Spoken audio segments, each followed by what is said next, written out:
Hello, everyone. My name is Martika Daniels. I'm a national variety entertainer and one-woman stunt show.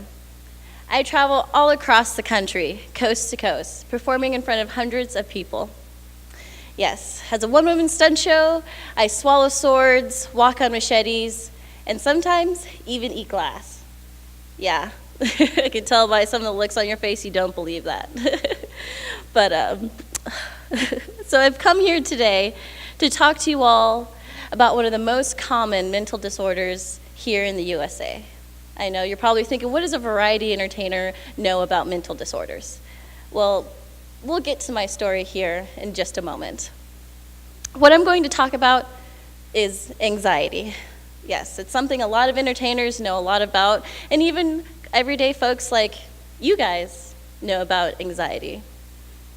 Women are one of the most common to suffer from anxiety. It comes in many forms. It can come in the form of obsessive compulsive disorder, from pulling out your hair when you're worrying about something, from constantly needing to fix your tie. Something just doesn't quite feel right. It can come in the form of PTSD. It can be social anxiety disorder, general anxiety disorder. It can come in very many forms. Now, anxiety disorder is not just a mental disorder. Yes, it can turn into a physical ailment. It can come in the form of nausea, panic attacks, shaking when you're really nervous. It can even become so overwhelming when you just want to curl into a ball. You can't go out, can't shower, you can't eat. It completely consumes your life. However, there is a treatment for it. Yes. With medication and therapy, anxiety disorder can be treated. However, there are many Americans who don't have that luxury. There's many people who live day to day with this and don't even realize what is happening to them. Yeah, it's very scary.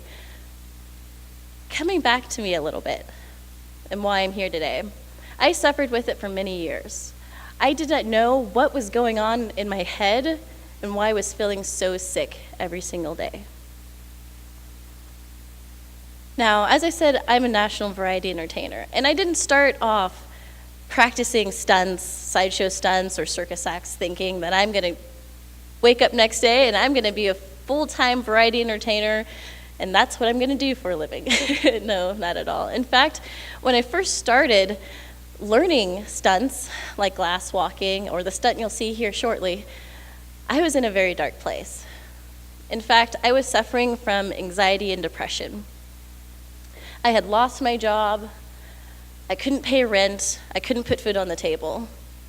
I could not find a job for several months. During that time frame, I plummeted into a depths of depression. I got stuck in a negative cycle that anxiety creates. That cycle of something happened. I must constantly worry about it. And then the self-doubt starts to kick in. And once that self-doubt starts to kick in and you can't break that cycle of negative thought, the depression kicks in. And then that dark hole that you feel you can't get out of just sucks you in. I was in that point in my life. I started to binge drink in order to cope with that.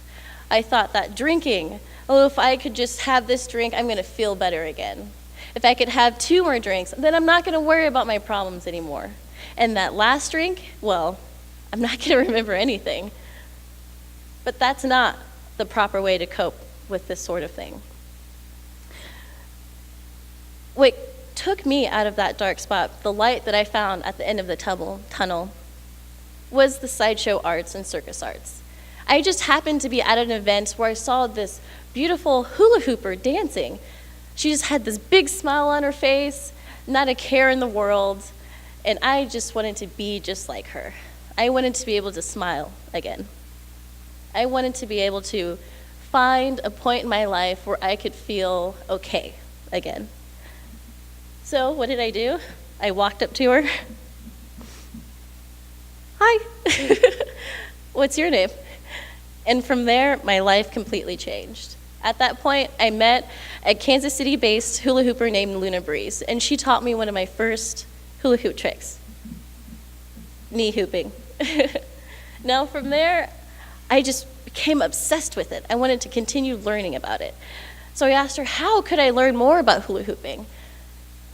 I looked up more online, I found out how to make my own hula hoops, and I started to practice. I would get off the couch and I would hula hoop. It was my light at the end of the tunnel. And I would tell myself, you know what, if I could spin 6 hula hoops, one on my knees, my waist, and my hands, then surely I can get out of bed.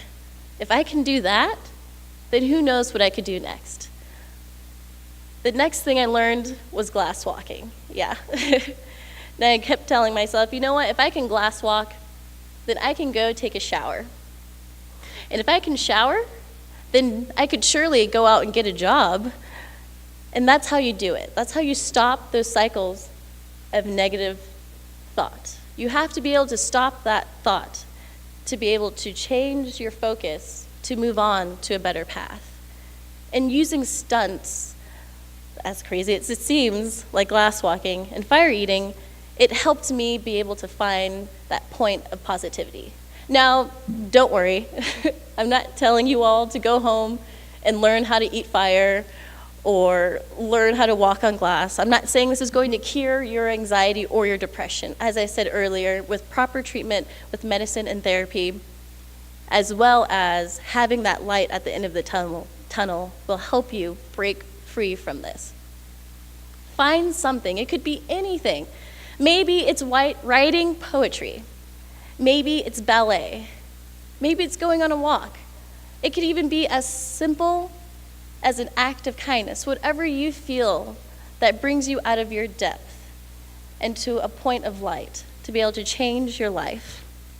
Now, when I was learning stunt work, as I said, I became obsessed with my craft. However, obsession is not necessarily a good thing. Once I became obsessed with my craft, I wanted to be able to control it. It was helping me gain control over my life, so I wanted to have even more control and even more control. And then that's when that obsessive compulsive disorder kicks in. And through learning stunt work from my teacher, Harley Newman, one of the top sideshow historians and entertainers in America, I was so lucky to be able to train under him. Through training under him, he taught me that you can't control everything in life. No. You can't always want to have complete control over every aspect of your life. Trying to control everything is just going to lead you to failure. You have to be able to be okay with tripping sometimes. You have to be okay with a mistake in life. No one's perfect. Life is hard, and rarely is life ever fair.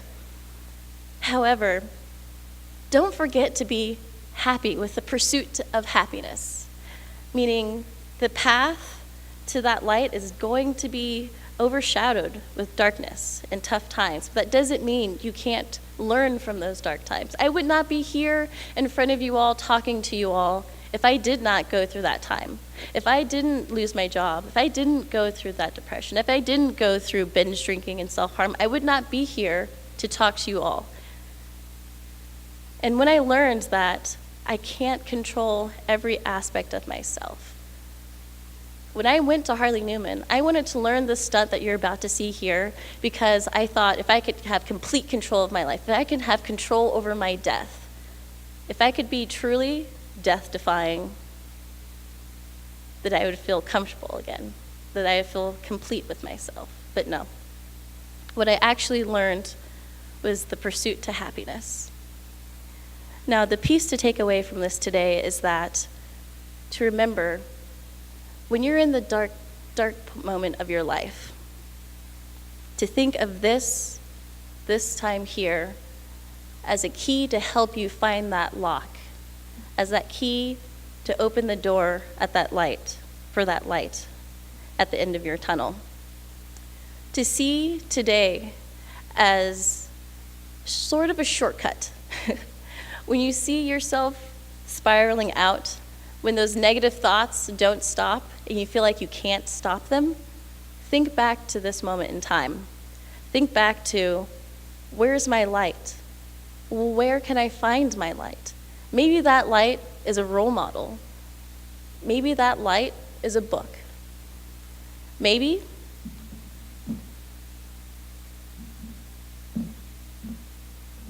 that light is a sword. The act that you're about to see is called sword swallowing. It's a truly death-defying stunt. This sword does not bend, and it does not collapse.